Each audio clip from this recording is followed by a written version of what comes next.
viernes de la primera semana del tiempo de Adviento, solemnidad de la Inmaculada Concepción de la Santísima Virgen María. Lectura del Santo Evangelio según San Lucas, capítulo 1, versículos del 26 al 38.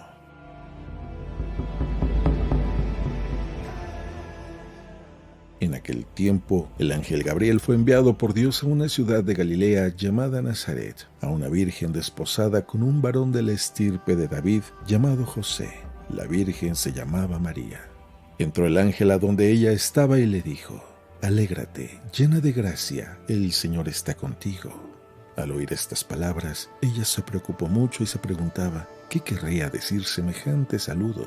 El ángel le dijo: «No temas, María, porque has hallado gracia ante Dios. Vas a concebir y a dar a luz un hijo y le pondrás por nombre Jesús. Él será grande y será llamado Hijo del Altísimo.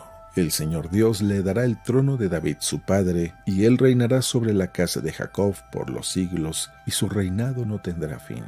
María le dijo entonces al ángel: «¿Cómo podrá ser esto, puesto que yo permanezco virgen?». El ángel le contestó: «El Espíritu Santo descenderá sobre ti, y el poder del Altísimo te cubrirá con su sombra. Por eso el santo que va a nacer de ti será llamado Hijo de Dios. Ahí tienes a tu parienta Isabel, que a pesar de su vejez ha concebido un hijo y ya va en el 6º mes, la que llamaban estéril, porque no hay nada imposible para Dios». María contestó: «Yo soy la esclava del Señor, cúmplase en mí lo que me has dicho».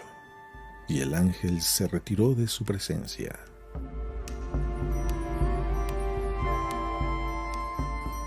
Palabra del Señor.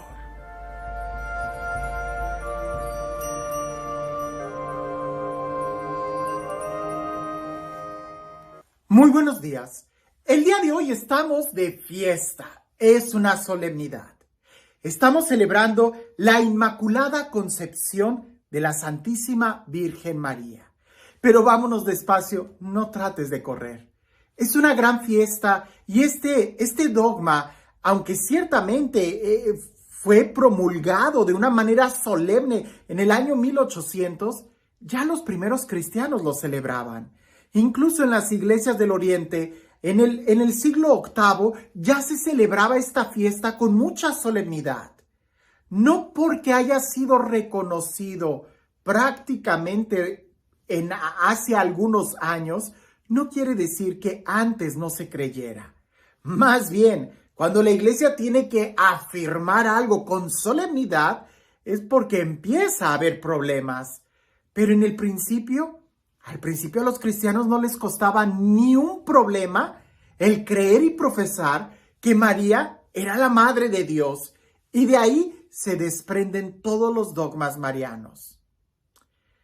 Yo pienso y creo que los dogmas marianos, más que centrarse en María, en realidad están apuntando a Jesús, porque todo tiene su explicación en Jesús. Si nosotros creemos que Jesús es Dios, entonces no vamos a tener miedo al afirmar que María es Madre de Dios, de Jesús. Hace poco me topé con una persona que me estaba haciendo algunas preguntas y la verdad, hasta ternura me da. Definitivamente yo no quise continuar la conversación, pero hasta me daban ganas de abrazarlo y decirlo: ya, tranquilo, todo va a estar bien. Esta persona se enojaba mucho y decía: es que ¿por qué dicen que María es la mamá de Dios? ¿No se dan cuenta que si María es la mamá de Dios, entonces es la abuelita de Jesús? Y yo le decía: a ver, ¿cómo sacas de que María es la abuelita de Jesús? Y dice: pues sí, porque si Jesús es hijo de Dios y María es madre de Dios, entonces María es la abuelita de Jesús. Y le dije: pero entonces ¿tú no crees que Jesús es Dios? Y él dice: ¿cómo? Le digo, y le empecé a mencionar muchos textos bíblicos donde Jesús es Dios, se presenta como Dios. Los evangelios hablan de que Él es Dios. Simplemente leer el prólogo de San Juan. Y él decía: pues es que no me convence, o sea, sí, Jesús es Dios. Y le digo: muy bien, ¿y María es madre de Jesús? Sí, pero de Jesús, no de Dios. Yo de ahí no lo podía sacar. A veces nosotros nos ofuscamos tanto en algunos pensamientos que se nos olvida que la fe es precisamente eso, fe. Sí tenemos que dar razones de nuestra fe. Y precisamente el dogma es todo, pudiéramos decir, un cuerpo científico en la forma en cómo está desarrollado el pensamiento para señalarnos una realidad. Pero al final del día es simplemente abrirnos a la admiración. Quiero leer el Evangelio. Y para esta fiesta yo creo que la segunda lectura es la que más me gustaría predicar, pero pues hemos estado reflexionando los evangelios aquí en YouTube. Ojalá que tú pudieras ir a misa y escuchar y prestar más atención a lo que te van a decir de este dogma precioso de la Inmaculada Concepción de María. Pero leamos el Evangelio. Dice así: en aquel tiempo, el ángel Gabriel fue enviado por Dios a una ciudad de Galilea llamada Nazaret, a una virgen desposada con un varón de la estirpe de David, llamado José. La virgen se llamaba María. Entró el ángel a donde ella estaba y le dijo: alégrate, llena de gracia, el Señor está contigo. Al oír estas palabras, ella se preocupó mucho y se preguntaba qué querría decir semejante saludo. El ángel le dijo: no temas, María, porque has hallado gracia ante Dios. Vas a concebir y dar a luz un hijo, y le pondrás por nombre Jesús. Él será grande y será llamado Hijo del Altísimo. El Señor Dios le dará el trono de David su padre, y él reinará sobre la casa de Jacob por los siglos, y su reinado no tendrá fin. María le dijo entonces al ángel: ¿cómo podrá ser esto, puesto que yo permanezco virgen? El ángel le contestó: el Espíritu Santo descenderá sobre ti, y el poder del Altísimo te cubrirá con su sombra. Por eso, el santo que va a nacer de ti será llamado Hijo de Dios. Ahí tienes a tu parienta Isabel, que a pesar de su vejez ha concebido un hijo y ya va en el 6º mes, la que llamaban estéril, porque no hay nada imposible para Dios.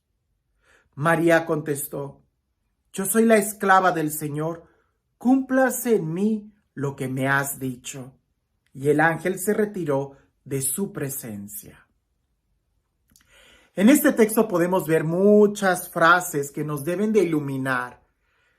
Y no se trata solamente de hacer un examen, de sintáctico del texto bíblico. No, la fe va más allá, es una experiencia.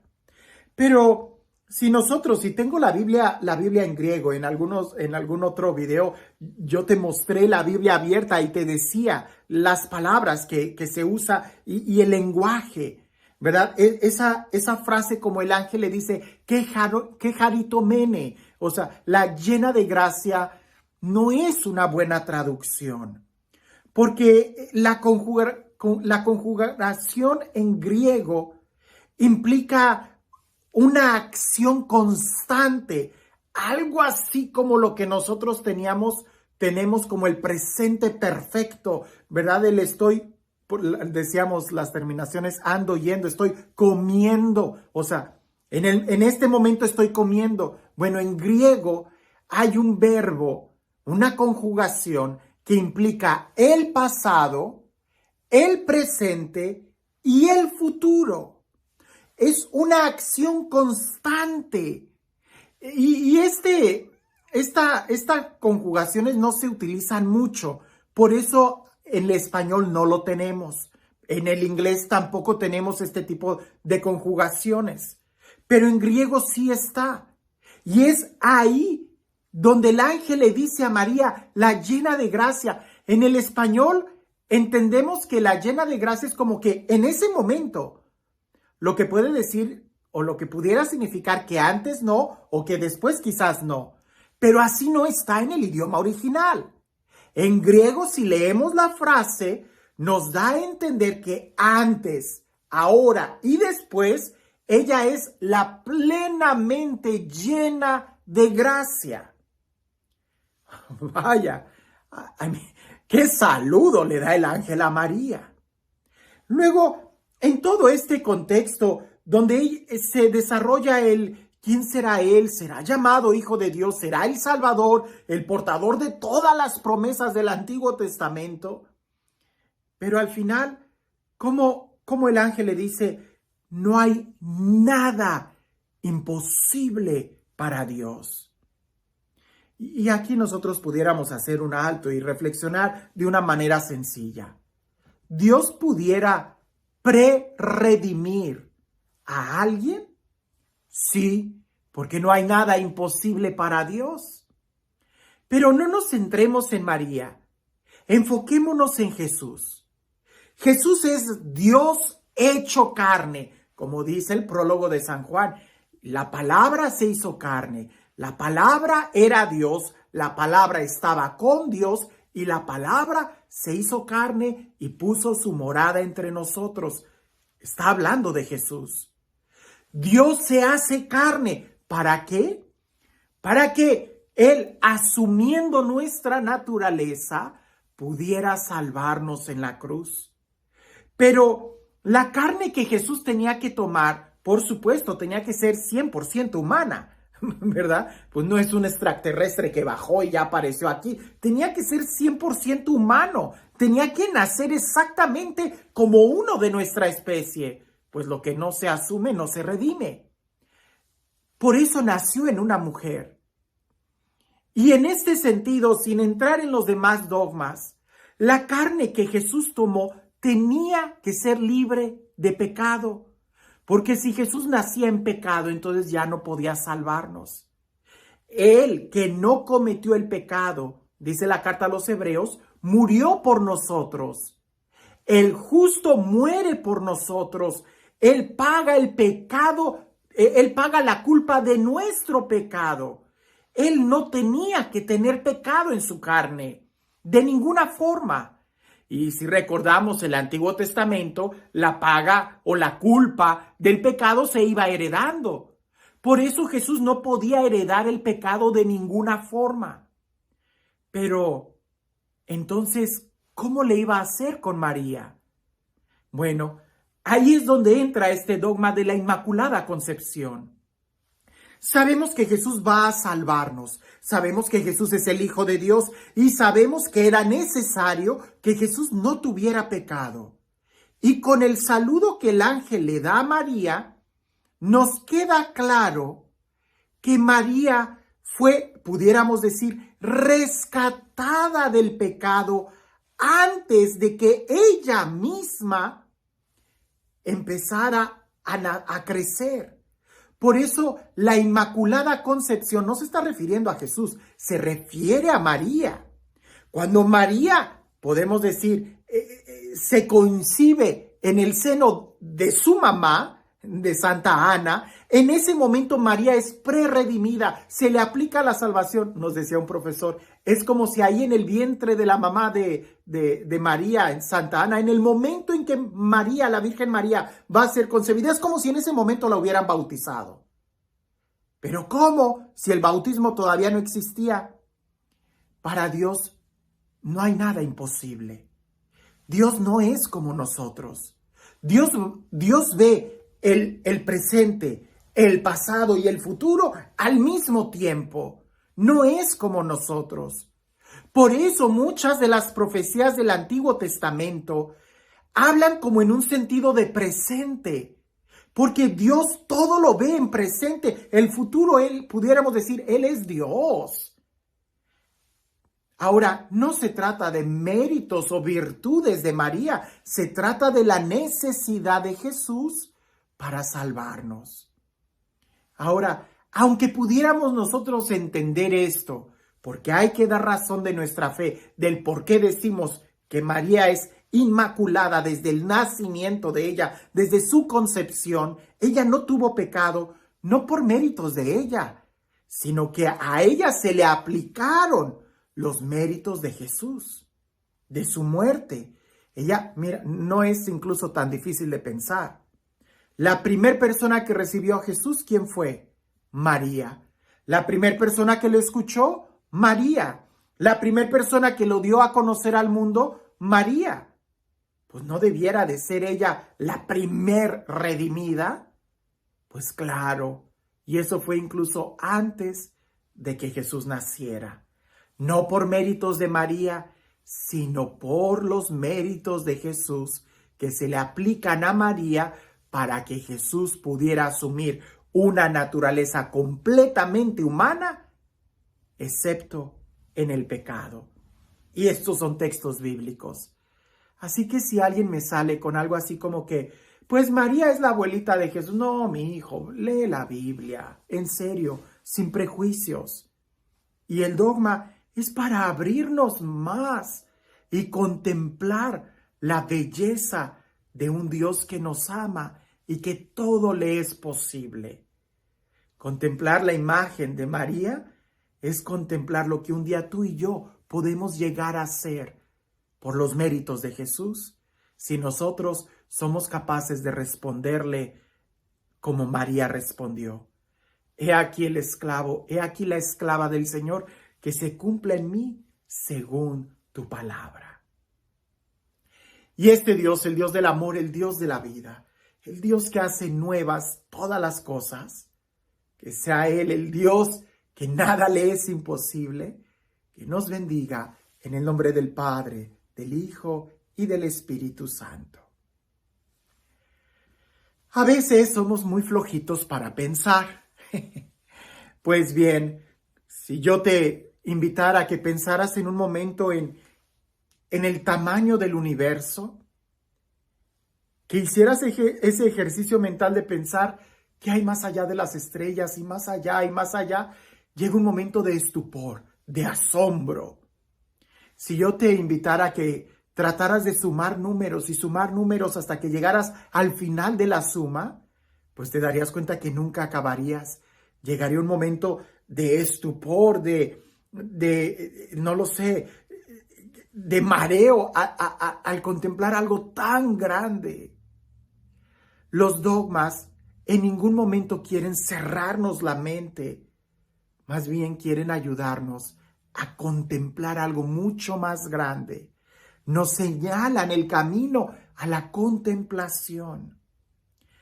En la Sagrada Escritura está escrito que incluso María no entendía todo lo que sucedía. ¿Recuerdas, por ejemplo, cuando Jesús fue perdido y hallado en el templo? Y que le dice, te hemos estado buscando, y que Jesús le responde, ¿no sabéis que debo de estar preocupado o en las cosas de mi Padre? María, dice el texto, no entendió, pero guardó todas esas cosas en su corazón. Hoy guardemos este dogma en nuestro corazón y abrámonos a la contemplación. Y quiero decir que el día de ayer quedé yo también muy sorprendido, muy sobrecogido, yo creo, al ver la respuesta de todos aquellos que se unen al reto de leer la Biblia completa el próximo año. Yo creo que este video ya estamos casi en los 17 minutos. Yo creo que en otro video voy a empezar a explicar un poco en qué va a consistir, pero pues vamos a darle. Y invita a todos los que puedas invitar a que se unan a este reto, que es eso lo que debiéramos de guardar en nuestro corazón, la palabra de Dios. Que tengas un excelente día.